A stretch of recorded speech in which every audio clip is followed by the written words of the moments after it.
La journée mondiale du conte est une journée officielle, célébrée par le système des Nations Unies et l'ensemble des organismes. Mais depuis 2012, nous avons tenu à formaliser la célébration.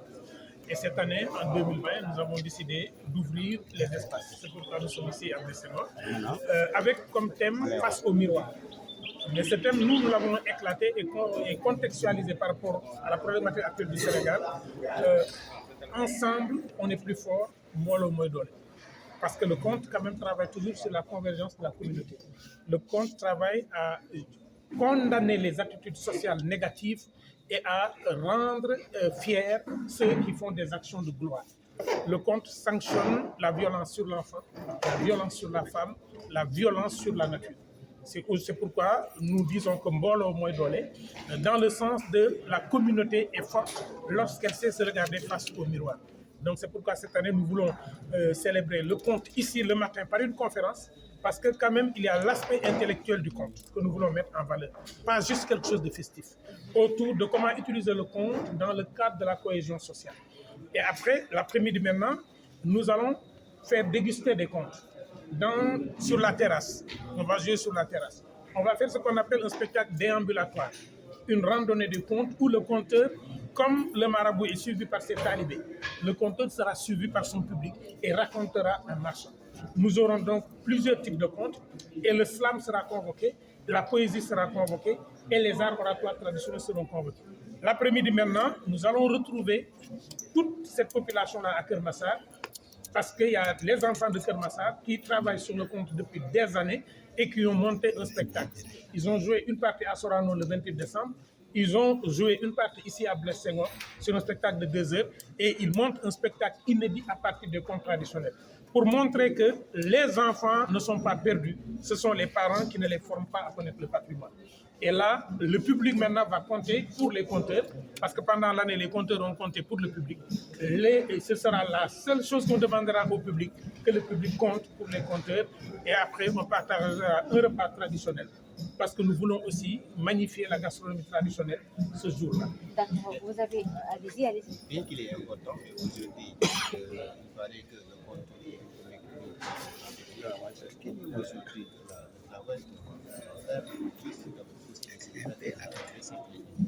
mais j'entends souvent dire que le conte est en déperdition. Il faut comprendre que c'est le conte social, en tant que pratique sociale, qui a perdu du terrain parce que nous avons changé de mode d'habitation. Nous habitons tous dans 150 mètres carrés et dans 150 mètres carrés, il n'y a pas de hutte. Et s'il n'y a pas de hutte, il n'y a pas de lieu de compte. Notre faute, c'est notre architecture. Notre architecture n'est pas conforme à nous. C'est pourquoi nous pensons qu'il faut aller trouver d'autres espaces. Et c'est pourquoi aujourd'hui, vous avez les podcasts Hamsedem Hamsetei qui sont portés par Kerleiti avec des partenaires. Et dans ces podcasts-là qui sont sur les réseaux sociaux, nous disons des contes. C'est pourquoi aussi le conte art du spectacle est très vivant et très vivace. C'est le conte art social qui est en déperdition, mais le conte en tant qu'art vivant, art scénique est en expansion partout dans le monde. Et je pense que le nombre de centres des arts du récit qui est en train de se mettre en place en Afrique de l'Ouest en témoigne. Nous en avons à Conakry, nous en avons à Ouaga, nous en avons à Lomé, nous en avons ici, et nous avons Artistique Africa au Bénin. Et ce réseau-là, il est tenu dans 12 pays de l'Afrique de l'Ouest. Je ne parle pas des centres storytelling qui sont à Cap-Ouest. La maison de l'oralité du patrimoine existe en Afrique du Sud et nous sommes en train d'installer, même dans les pays européens, le modèle sénégalais. Donc le conte art vivant, il est en train de vivre et de grandir. Est-ce que le conte nourrit son homme aussi? Est-ce que le conte nourrit son homme? Je pense que ce que moi, personnellement, je n'ai pas honte de le dire, ce qu'on m'a payé à l'ouverture du Forum de l'eau pour 1 minute 24, est l'équivalent de mon salaire de fonctionnaire sur 4 ans, pour 1 minute 24. C'est ma réponse. Justement, vous avez porté un plaidoyer pour dire qu'il faut revaloriser le conte, bon, partout ailleurs, dans les écoles, dans les maisons. Cette revalorisation, comment ça va? Mais pour revaloriser le conte, il faut commencer d'abord à ce que nous avons fait au Burkina, avec le projet Le Conte à l'école, en formant les enseignants à dire des contes, à recevoir les conteurs, en formant les conteurs burkinabés et à aller à l'école, que notre pays nous permette de le faire. Nous demandons, avec Babacar Mbendag et l'association Les Bontilaires, depuis 20 ans, nous demandons l'institutionnalisation de l'heure du compte dans les écoles. Dambay l'a essayé dans ses classes et ça a marché. Ce que nous demandons au ministère de l'Éducation nationale, c'est au lieu de continuer simplement à nous commander des comptes, à mettre à la radio, que nous permettent dans les centres de formation des enseignants qu'il y ait une formation spécifique à l'art du compte et à l'art oratoire. Ensuite, que dans les programmes des médias, dans l'État et le CNRA exigent que tous les médias aient au moins une tranche pour les enfants. Après, nous, notre responsabilité en tant qu'association, nous sommes prêts à aller accompagner les médias gratuitement, sans rien demander, à former des gens à tenir ces antennes-là. Ça, nous prenons cet engagement-là et nous sommes disposés à le faire.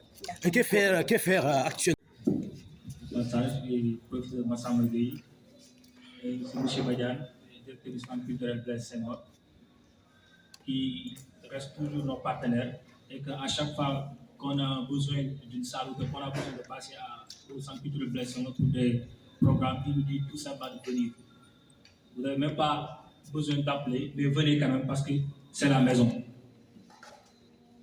Merci aussi aux directions du patrimoine culturel qui aujourd'hui a compris que quand Kër Lady célèbre le conte, il le fait pour le ministère de la Culture et du patrimoine historique, mais aussi il le fait pour la direction du patrimoine culturel. C'est pourquoi lui, il n'a même pas attendu qu'on les saisisse, il a directement appelé pour dire on accompagne. Merci, M. Badian, pour ça. Maintenant, pour revenir sur la journée mondiale du conte, au programme, dit que Kër Lady, depuis presque 11 ans, on célèbre la journée mondiale du conte. Nous nous sommes dit que nous sommes donnés pour mission de valoriser les arts oratoires. Donc, quand il s'agit du conte, nous, on n'attend personne. On fonce direct et on fait ce que l'on doit faire.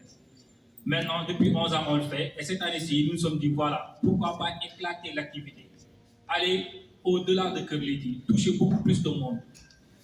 Et on a directement pensé au centre culturel Blaise Senghor qui nous ont accueillis sans problème. Maintenant, le programme se décline comme ainsi. Le 20, au matin, à partir de 9h, on est ici au centre culturel Blaise Senghor avec une conférence qui sera animée par le professeur Pape Massensen qui va parler autour du thème Mbolo Moy Dole. Mais aussi, on aura aussi des spectacles de contes, des animations de contes, tout ça ici au centre culturel Blaise Senghor. Mais ce n'est pas comme des spectacles qu'on a l'habitude de voir. Cette fois-ci, on a envie d'éclater carrément les spectacles, aller partout dans le centre raconter. On est même en train de penser pourquoi pas sortir et raconter comme ça et que d'habitude les artistes convoquent un public, ils commencent à raconter. Mais cette fois-ci, l'artiste commence à raconter et le public va venir. Nous, on a expérimenté ça à Kër Lady et ça nous a carrément réussi. Ça nous a carrément réussi. Et cette fois-ci, on a envie carrément de dire à l'artiste, vas-y, raconte et le public viendra après. Tout cela pour dire que à travers le conte, on peut innover beaucoup de choses. Nous, on l'a expérimenté. On a su que beaucoup d'art s'inspire du conte. C'est pourquoi le conte devient incontournable au Sénégal. Donc, le matin, on est ici à Blaise Senghor. Mais dans l'après-midi, on est à Kër Lady. On mange à Kër Lady à partir de 13h ou max à 14h. Mais cette fois-ci, les enfants, ils m'ont même impressionné avec les préparations. Ils sont carrément en train de préparer un spectacle de conte je commence tout le monde à venir sur ça parce que c'est extrêmement bien. C'est vraiment du top ce que les enfants sont en train de faire. Et le docteur l'a dit tout à l'heure, le plus âgé, il a juste 15 ans. Donc, ils sont en train de monter le village eux-mêmes. Ils sont en train de décrire le spectacle. Ils sont en train même de monter le spectacle de conte. Mais aussi, on invite le public à raconter. C'est-à-dire, moi, je pense qu'on a... Docteur Massamba Gueye, lui, il doit être fatigué de raconter à chaque fois. Enfin, il a envie qu'on lui raconte, qu'on lui dise un conte. Donc, cette fois-ci, nous, on a dit que le public va raconter. Parce qu'au Sénégal, chacun connaît un conte. Chacun peut dire un conte. Donc, on invite à tout le monde de venir raconter. Mais aussi, même les parents aussi, des enfants de Kër Lady aussi, ils nous ont promis qu'ils vont venir raconter. Même les écoles aussi, les écoles qui sont autour de Kër Lady, parce que aussi ce sont nos partenaires. Il y a beaucoup d'écoles qui se préparent pour venir raconter avec nous. Donc, le programme, on va le décliner ici. pour dire qu'à chaque fois, chaque 20 mars, Kerleti fera de son mieux pour encore innover, pour encore faire régaler le compte, parce que nous, on passe par le compte, on règle le compte, comme le dit le Dr Massamori. Merci. Monsieur le directeur, monsieur, je dirais maître, parce que c'est comme ça que je l'appelle, maître Massamori. Pour moi, c'est cette relation qui me lie à lui, pour avoir beaucoup appris à ses côtés, et surtout aussi pour avoir beaucoup contribué aux activités de Kerleti. La Journée mondiale du compte, j'ai été co-organisateur avec Babacar sur plusieurs éditions. Je venais comme acteur à Kerleti, à Kermassar, magnifier cette journée, travailler avec les acteurs du conte, du théâtre, les acteurs des arts tout simplement, parce qu'il a une façon à lui de faire synthèse de tout, avec tous les acteurs du monde artistique autour du conte le jour du 20 mars. Je devais être là. C'est obligatoire pour moi d'être là, parce que le conte est un art particulier, en ce sens que il est le lieu d'articulation de l'imaginaire que nous voulons en tout cas vraiment projeter pour en tout cas vraiment refléter l'idéal de vie ou la vie que nous voulons pour nous. Et le conte, c'est un espace qui est beaucoup plus aux sources. Le conte nous apprend déjà à nous lier à notre environnement, c'est fondamental. Nous connaissons la géographie du milieu à travers le conte, c'est comme ça qu'on nous enseigne la cartographie. Nous avons une maîtrise des éléments constitutifs de notre environnement. C'est comme ça que nous apprenons en tout cas vraiment à nous relationner avec les différents règnes pour comprendre que tout ceci participe de notre équilibre social et culturel. Et aujourd'hui, que Kerleti se soit positionné dans cet axe-là depuis 2012, en travaillant régulièrement à renforcer la compétence, à renforcer l'expertise nationale aujourd'hui en technique, disons, de conte. Parce que dans nos familles, le conte n'est plus dit. À l'heure il doit être dit, c'est l'heure du téléfilm. Et en ce moment-là, nous constatons que nous avons créé un espace autour de la télévision pour favoriser notre imaginaire. Parce que le conte est le lieu de fabrication du consentement que nous voulons, nous-mêmes en tout cas vraiment, valider. C'est fondamental.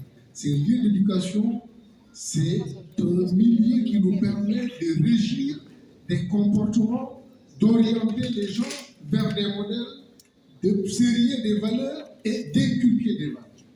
Donc, c'est l'espace de consentement. Nous créons du consentement à travers le conte. De quoi est-on consentant? Qu'est-ce que nous ne voulons pas pour nous-mêmes, pour notre famille? Nous préférons quoi? Nous nous engageons dans quoi? Quelles sont les valeurs que nous partageons? Quel est l'idéal de société que pour lequel nous nous engageons? C'est le conte qui nous a permis, dans des familles, de régler cette question de l'éducation à la base, avant qu'il y ait ce qu'on appelle aujourd'hui une maternelle, où Dieu merci, par endroit le conte prospère encore, mais souvent, en tout cas vraiment, d'inspiration très lointaine, chose que nous regrettons.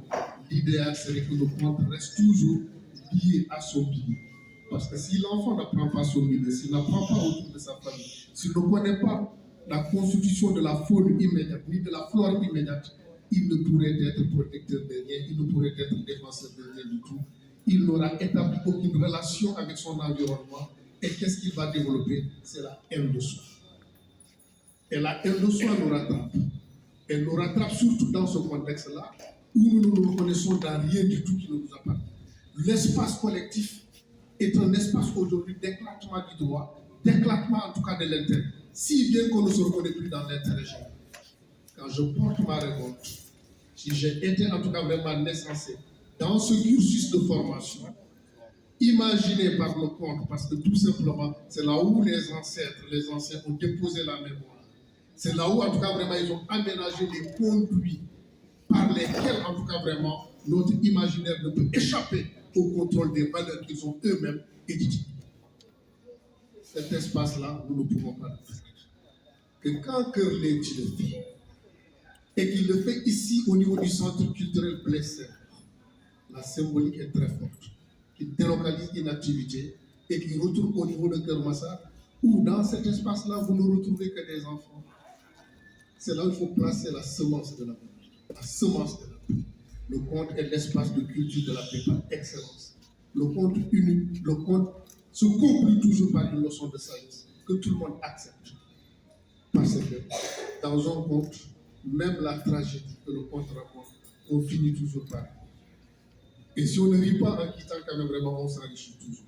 Voilà pourquoi j'ai tout arrêté pour être à côté de Dr Massamba, que j'appelle maître, et je l'appelle affectueusement maître, parce que il s'est battu, il a fait beaucoup de recherches. Il nous a toujours donné sa disponibilité entière dans le cadre du programme que nous coordonnons. Il a accepté avec humilité que je conduise le programme national d'inventaire du patrimoine culturel et matériel. Et il s'est soumis à mes instructions pour faire ce travail-là qui a permis aujourd'hui au Sénégal de classer les Kéboudiens, d'avoir une première liste représentative nationale du patrimoine culturel et matériel. Parce que notre imaginaire se trouve là, tout ça. Il n'est pas ailleurs. Et la base d'inspiration de la création artistique doit être le matériau du patrimoine culturel. Si on ne s'inspire pas de ce que nous sommes pour créer le produit artistique, nous favorisons notre imaginaire qui ne va pas favoriser notre équilibre économique ni notre équilibre social, tout simplement. Et pour toutes ces raisons, je me permets avec vous de dire merci à Kermiti et merci à mon maître, au Dr Massamba. Je vous remercie.